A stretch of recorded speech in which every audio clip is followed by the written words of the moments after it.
Good evening, ladies and gentlemen. Potchim before Aksanya, I'd like to take this opportunity to thank the host and hostess, Mr. and Mrs. Joe Anthony, on this most amazing event for Klal Yisrael. Thank you.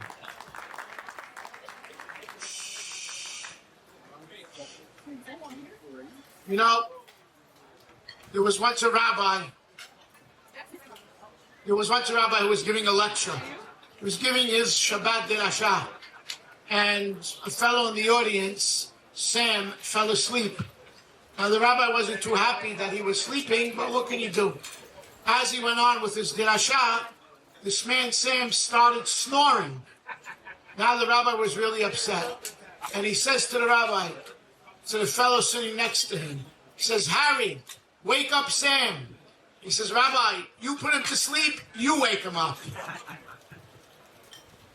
We're here tonight for this great, great organization, Chazaq. Many years ago, I was at a Torah Masorah convention, and Rav Pam Alav Shalom was speaking. And he got up and he said the following. He said, after 120 years, you're going to be asked questions. And there was a man who passed on, and he went up, and he's standing before the Kisei HaKavod, and they said to him, "What happened to your Shabbat?" "My Shabbat? Are you kidding me? I started Shabbat my whole life early. I kept Shabbat till Rabbeinu Tam. I had the most beautiful Shabbat table. I had Smirot, Divrei Torah. What are you talking about?" And he said, "Yeah, what about Kashrut?" "Kashrut? My Kashrut? I kept everything. Chalav Yisrael, Bet Yosef Chalak. I was careful with every single symbol and emblem on a package. What are you talking about? My kashrut was better than anybody's." "Yeah, what about tefillin?" "Tefillin, I spent the most money, more money than anybody on tefillin. I wore Ashri and I wore Rabbeinu Tam. And I even had Shemusha Rabbah. What are you talking about? You have the wrong guy." And the Malachim told him, "We're not talking about you. We're talking about your neighbor. How was your neighbor's Shabbat? How was your neighbor's kashrut?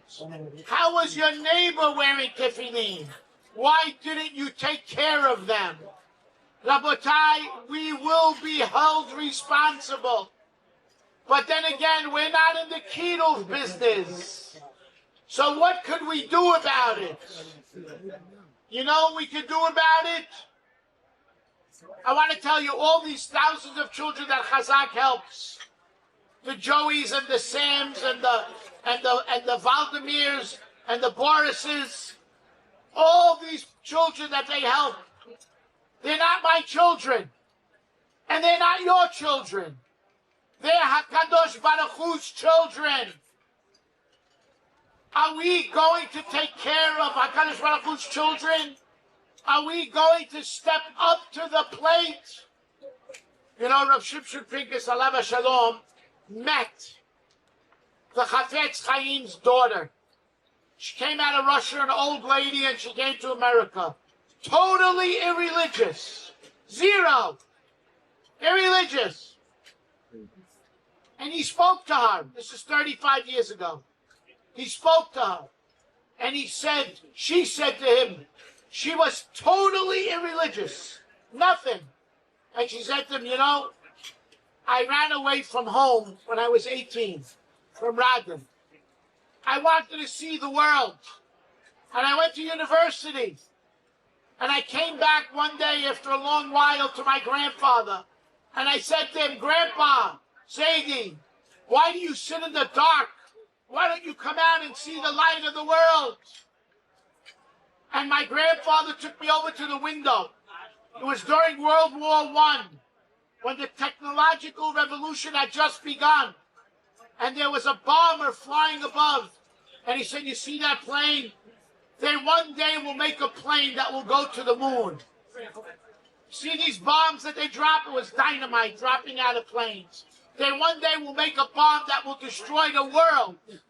This was World War I. Could you imagine a prophecy, a niflah? No question about it.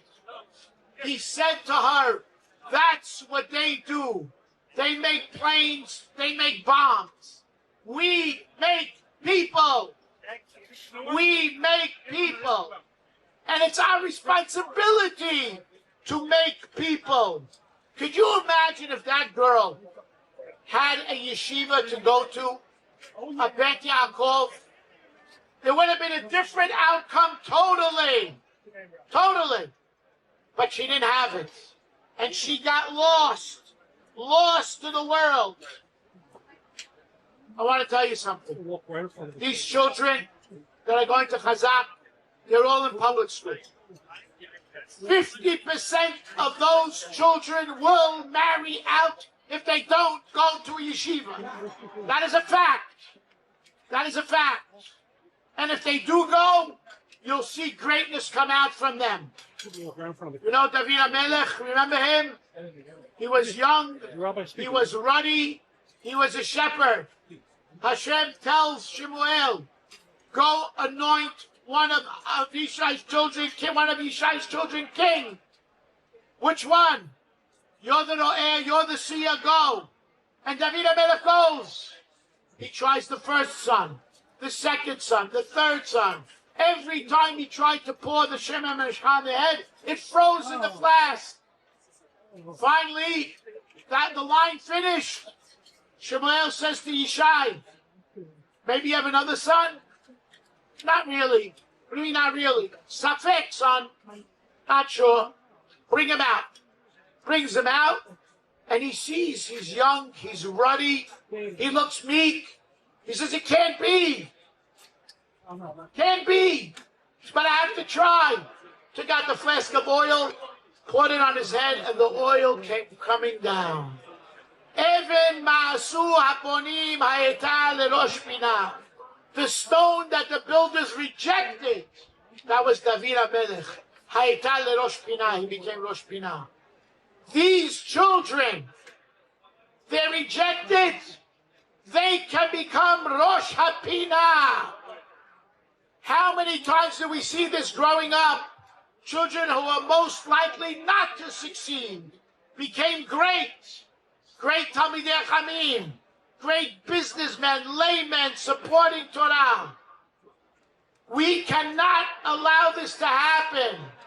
When I met Chazaq years ago, they had 10 locations. How many locations do you have now? 25. 25 locations all over the country. They put in over 2,000 children into yeshiva. And we can't stop here. We cannot rest on our laurels.